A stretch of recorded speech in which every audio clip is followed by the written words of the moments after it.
So I thought I'd just kind of give you a little bit of what's going on today. So it's sunny. That's a big step in the right direction. I don't think it's gonna be sunny for long, but this is the first day in a while that I haven't had to run the generator. Seems like nearly non-stop. So, but it did get down to freezing, so I had to take the filters in last night, the water filters that I use to filter the water coming out of the well. I took them in last night, so I didn't run the well today. I figured I'd let the batteries get a good charge with the sun without any interruptions to it, like filling the tank.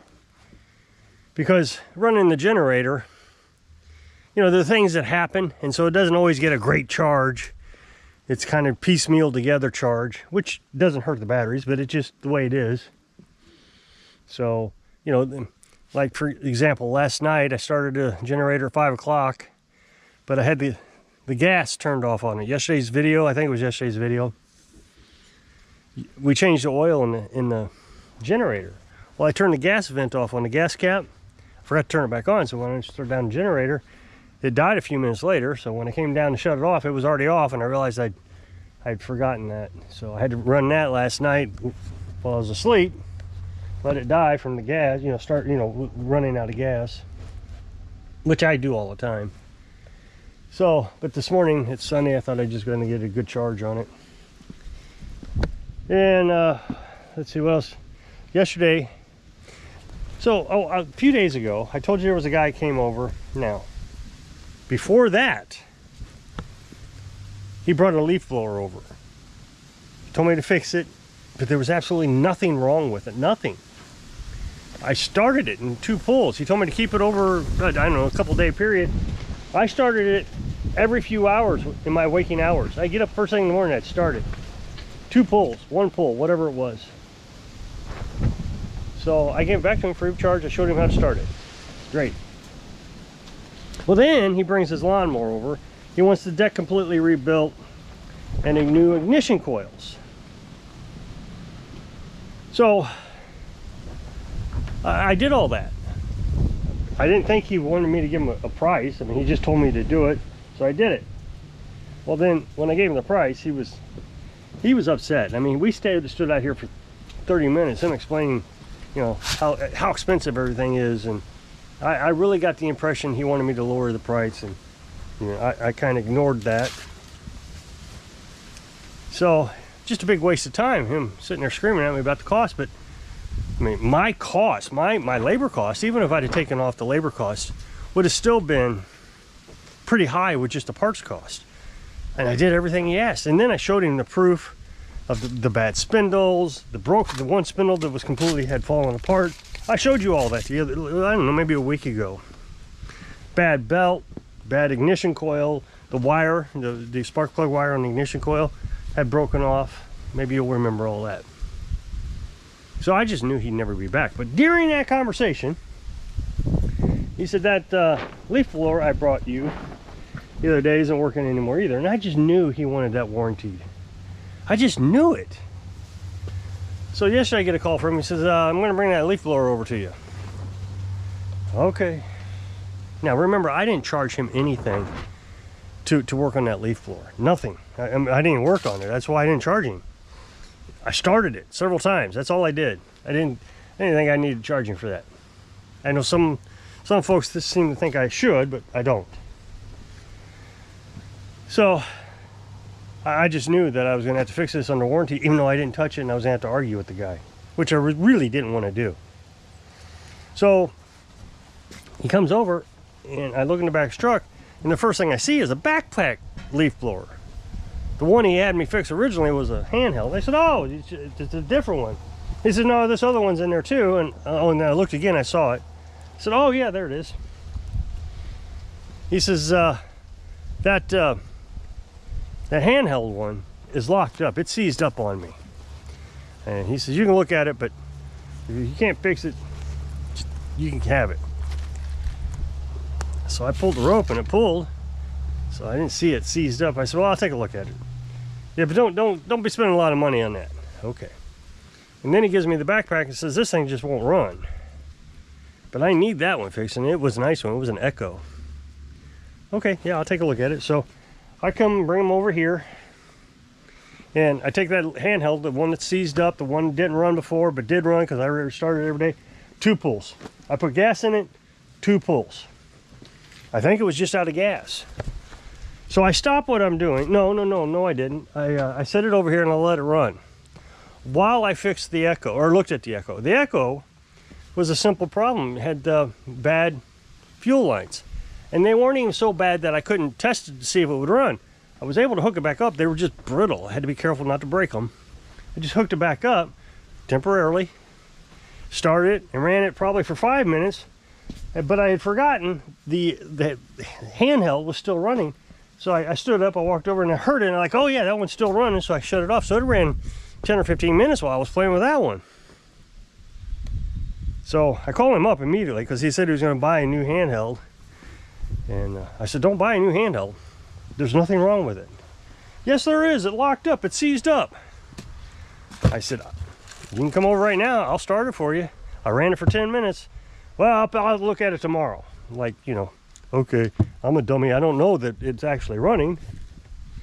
So this morning I went ahead and put the hoses on the backpack. Called him up. He comes over, and he's he doesn't even want me to start the backpack. I guess he was happy with the fuel lines being fixed. I showed him the new fuel lines. Oh, that's great. And he says, I don't want that one. That one's seized up. And I said, no, sir, it's not. And I took it back out of the truck, the handheld. I started it, ran it. He says, well, how'd you get it to unseize? He says, I've been working on 2-cycle engines my entire life. I know what a seized engine sounds like. It was seizing.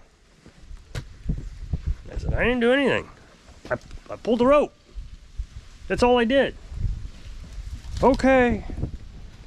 I don't know. I mean, he's a tradesman. I don't want to tell you what his trade is, but he goes around the customers' houses and does work.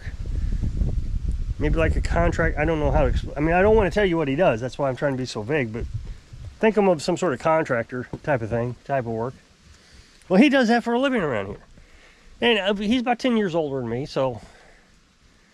But to argue that an engine is seized while it is running, I don't understand the argument. This is why I struggle with people. My brain just goes in overload. Excuse me, sir, what are you arguing about? It's running. Can't you just say, oops, I guess I was wrong. That's silly. I would have been embarrassed. But I would have said, oh man, I feel like an idiot. I guess I am an idiot. I thought it was seized. You know, and I would have made a joke about it. Everybody laughed. Oh no, you're not an idiot, sir. A lot of people make that mistake, you know, and it would have been funny and ended. But instead, it's just confusing and like, what are you talking about seized? It's I don't know, I just struggle with that kind of stuff. So the other thing I wanted to talk about was yesterday. I think it was yesterday's video. I talked to you about YouTube, and I've been having AI help me figure out what's wrong with my channel. I told you it's bots. There's YouTube bots. Well, I contacted YouTube yesterday based on the AI. AI gave me a thing, you know, how to quickly explain what's wrong with my my YouTube channel. So I copied and pasted and gave it to the chat person.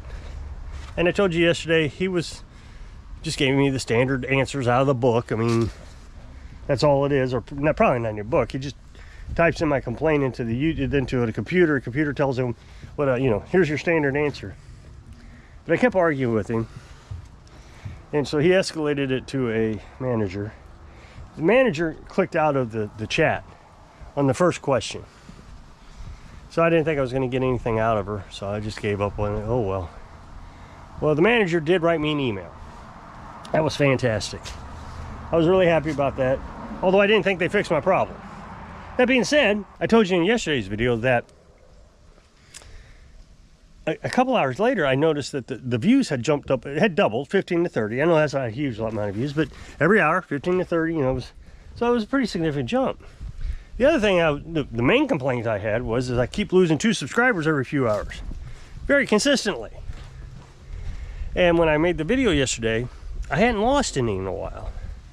And I said, you know, let's be hopeful. I mean, I might be getting my hopes up, but let's be hopeful. Maybe she actually did something to fix it.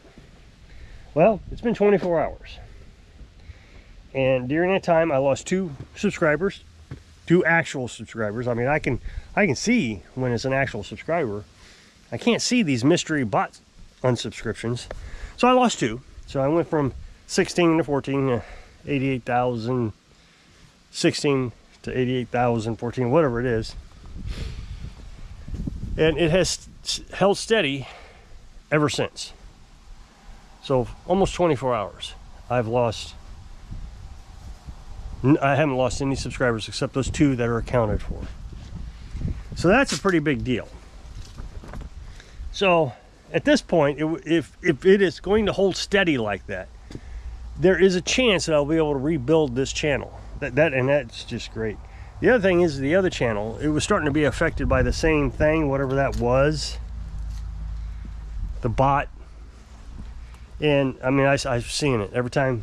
This channel lose 2 subscribers, that channel lost 2 subscribers, and that has stopped. As a matter of fact, since yesterday, I've gained 2 subscribers on that channel, which is actually pretty significant for that channel because it's so small. It's only got 1,800 subscribers or something, 1,820 or 21. So that's a pretty big deal. It makes me happy. So there might be a chance that I can rebuild this, and I can actually start putting some more effort into this channel. I really have slacked off because I knew it just wasn't worth trying to build. It was not going to be buildable. When you're up against a brick wall, what do? You just stop. But I didn't want to stop because you guys are still there. So I just make these videos that you do seem to enjoy.